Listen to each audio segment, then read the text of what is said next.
The world was watching today as two rivals came face to face, President Obama and Vladimir Putin of Russia. And the question was looming, what will Russia do if the U.S. launches a military strike on Syria? And tonight, ABC News is learning that strike could be a lot bigger than we thought. ABC's chief White House correspondent Jonathan Karl is with the president tonight on the ground in Russia. President Obama's first encounter here with Vladimir Putin lasted a scant 17 seconds.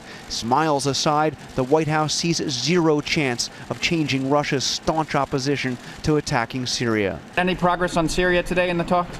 We were talking about the economy this afternoon. Later, Mr. Obama headed to a dinner of world leaders nearly an hour late, leaving him to take a long walk alone to a Russian palace to dine with leaders who, for the most part, will not take part in a military strike on Syria. Alone or not, ABC News has learned the president's national security team is preparing for a significantly larger military attack than most had anticipated.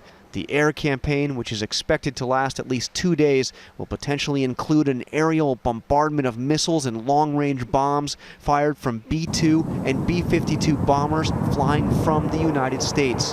That, in addition to a relentless assault of Tomahawk cruise missiles fired from those 4 Navy destroyers in the eastern Mediterranean. Those ships are loaded with nearly 200 missiles. Plans call for firing the vast majority of them. As one senior national security official told ABC News, this military strike could do more damage to Assad's forces in 48 hours than the Syrian rebels have done in nearly 2 years of civil war.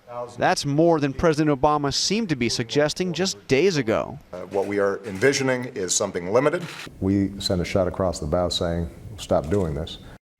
And Diane, making things worse tonight, a new video obtained by the New York Times that appears to show a group of Syrian rebels executing a group of Syrian soldiers in cold blood.